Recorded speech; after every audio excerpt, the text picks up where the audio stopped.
Welcome to the OhioRAAM Show, number 285.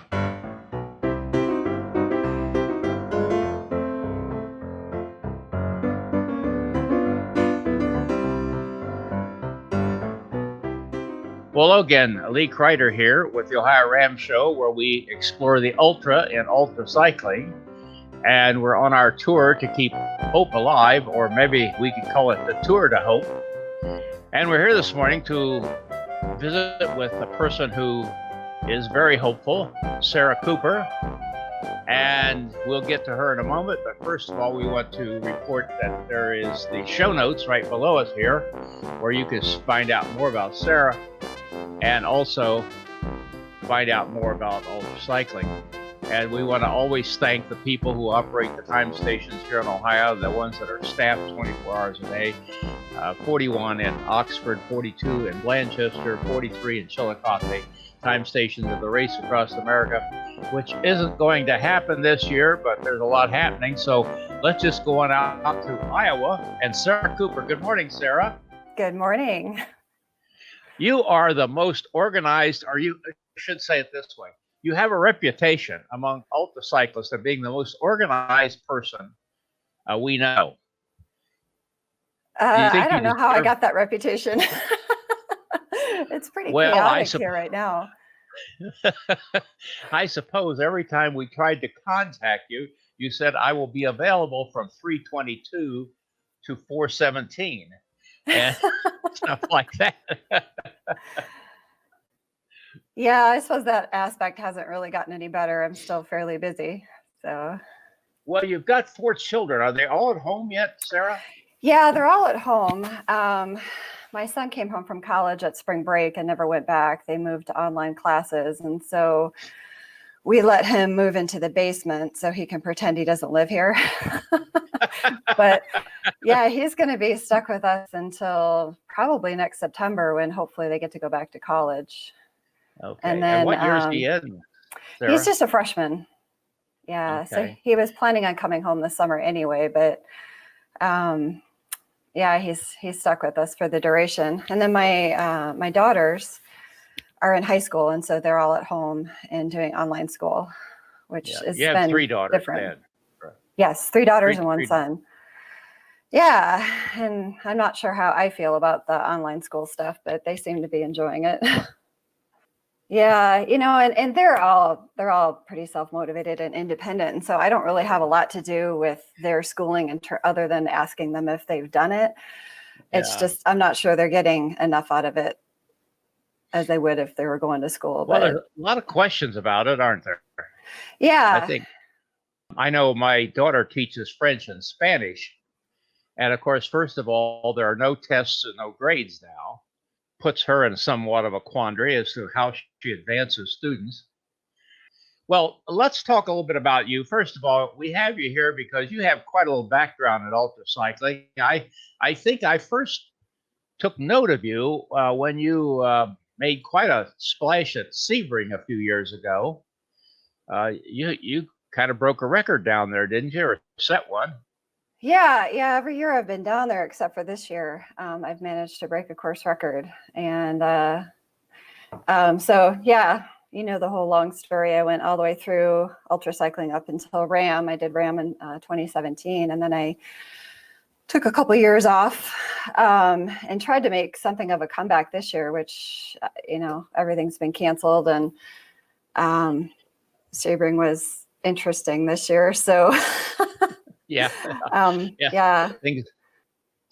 No, it was fun. I think they did the best that they could with the situation they had, and I don't know what it was about that event, but the travel there, I was completely sleep deprived before the event, after the event, and actually the recovery from that I thought was worse than RAAM. The sleep deprivation was so bad. I've never done a 24-hour event on as little sleep as I had before that, and it just ended up being a miserable experience. And then most of the rest of 2020 has been canceled for me, so it's been pretty much a wash. So much for the comeback. But I think we need to say for the record that you'll tell me the year now, and the Race Across the West a couple years ago, You made quite a splash by winning overall over the men by several hours. What year was that, Sarah?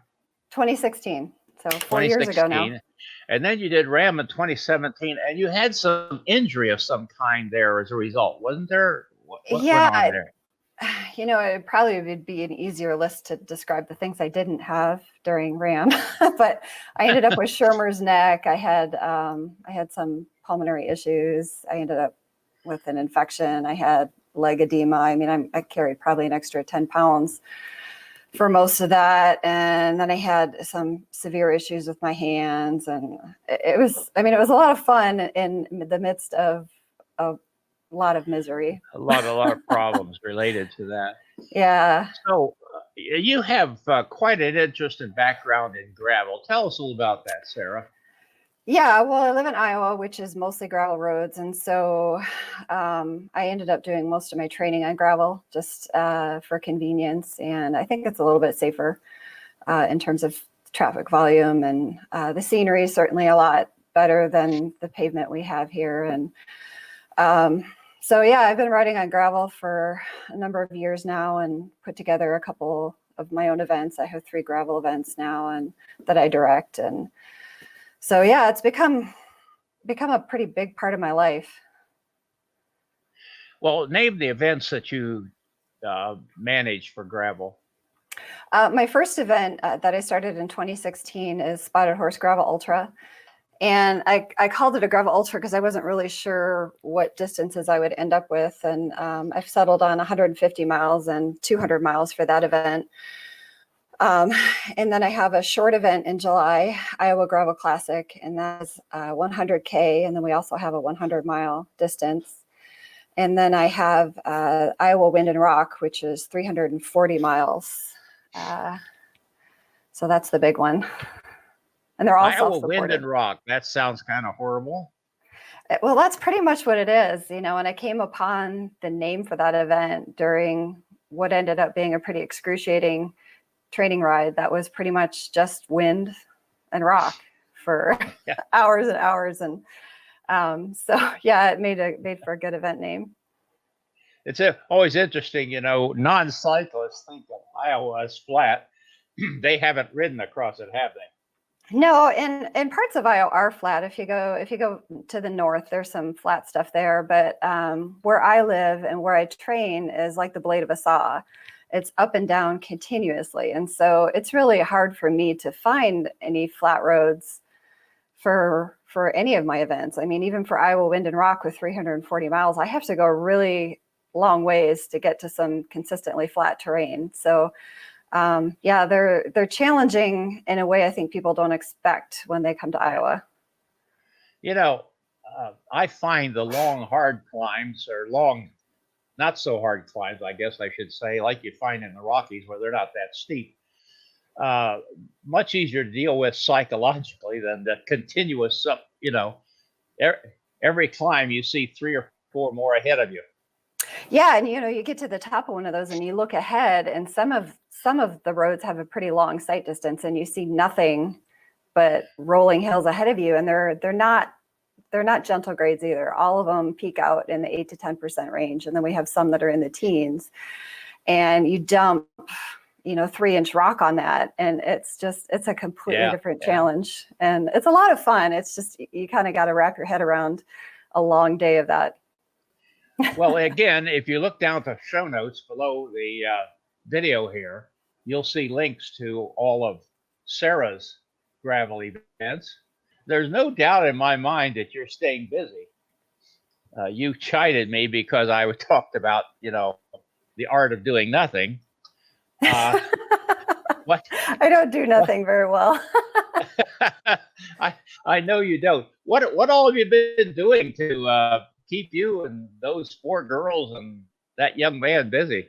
Oh, it's been crazy. I don't understand people who get bored, but yeah, initially when this whole pandemic thing started, we were in the midst of several home repairs. And so we had a constant stream of people coming in and out of our house trying to fix up this house that's fallen apart. And so that sucked up a lot of time and energy initially. And I went from endurance training to really not riding that much at all for about 7 weeks, just dealing with that stuff. But we've been, my kids and I pack lunches for a local homeless ministry. They used to have a soup kitchen that they can't have right now. And so we deliver lunches a couple times a month to them, and then they distribute those. I've been training to be a Red Cross Disaster Action Team member and health services responder. So I'm almost done with that, just in time for tornado season. So there's the potential that I could get called up to serve in the event of a disaster. I'm also a responder for the Iowa Department of Public Health. And so I get called now and then for different jobs, in the midst of the COVID crisis. And I also took a part-time job. So I'm working a couple days a week at the Kyle's Bikes warehouse, filling in for a guy who had surgery. So that's taken up, a couple days. What else am I doing? I have 3 horses. And so we're training horses probably 5 days a week. I've been training for a hiking adventure as well. Next year, I'd like to hike a good chunk of the Pacific Crest Trail. So that's been a lot of fun and different. And I also got back into art. My daughter talked me into a art class back in January. And so I don't know, it's kind of the weirdest thing. I always wanted to draw portraits of people. And when I was younger, I struggled with that and I just couldn't get it. But we took this class and I learned a couple things that got me over the hump. And so now I'm drawing portraits of people, and it's kind of surprising that I'm really not that bad at it. So that's been fun and interesting and something different to do. So yeah, between all of that and the race directing, I'm not sitting around very much, and I am still riding quite a bit. I don't have an event really targeted yet to train for. I've just been trying to stay fit and keep myself in a position to race later this year if something comes up. But the only thing I'm signed up for at this point that hasn't been deferred or canceled is Gravel Worlds in August. And so, we'll see how things go with work and the kids and life. And if I have time to train for a 150-mile event, I will do that. If not, maybe next year. So that's it in a nutshell. Well, like I said when we started, you're one of the more organized people we know, or at least busy. Like everyone, there's been a lot of stressors for my family with the pandemic. I have elderly parents that I can't visit.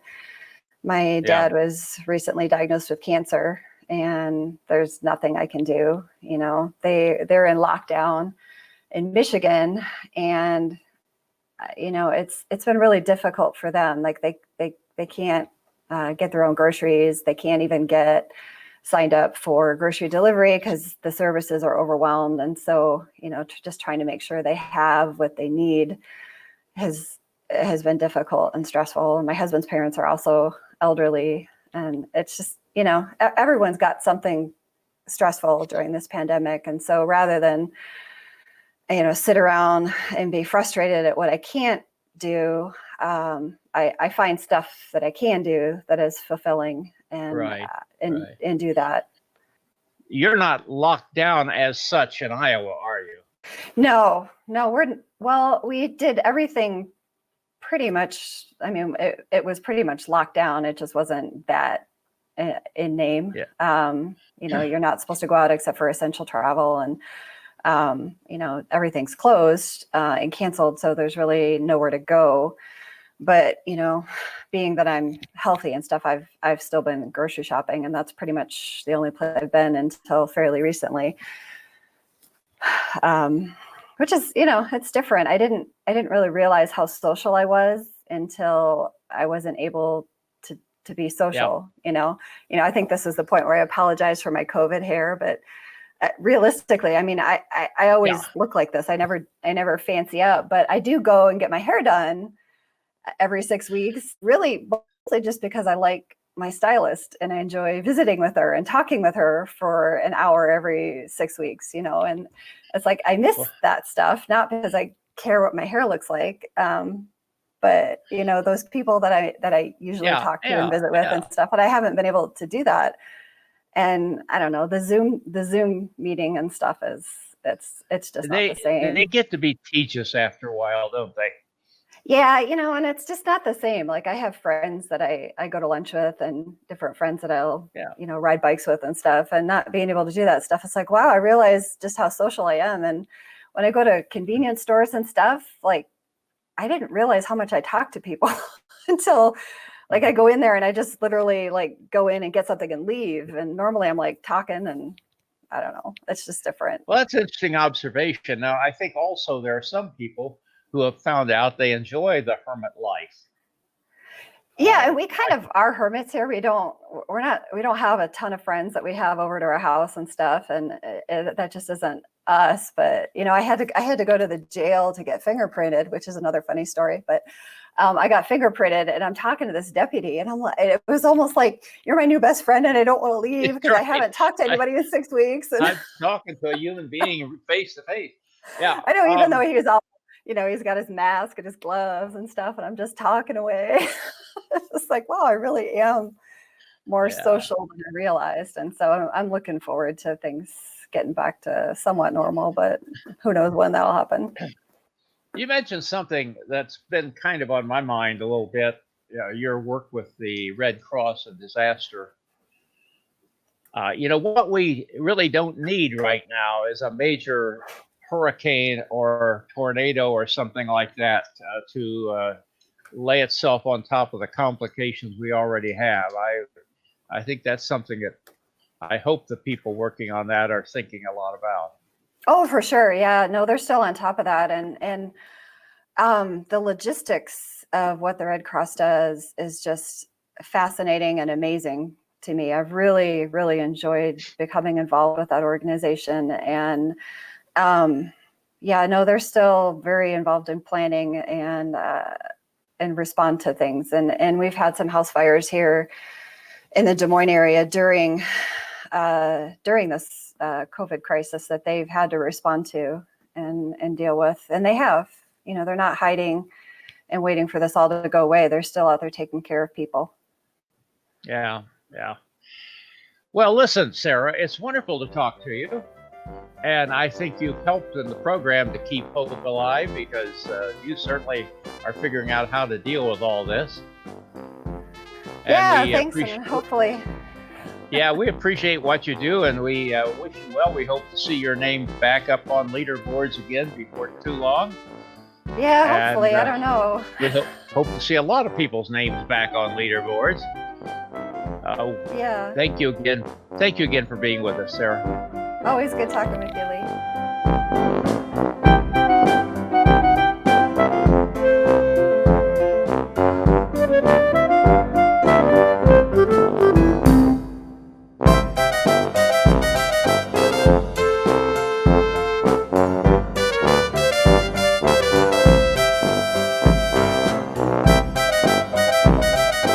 Gregory Zuber speaking.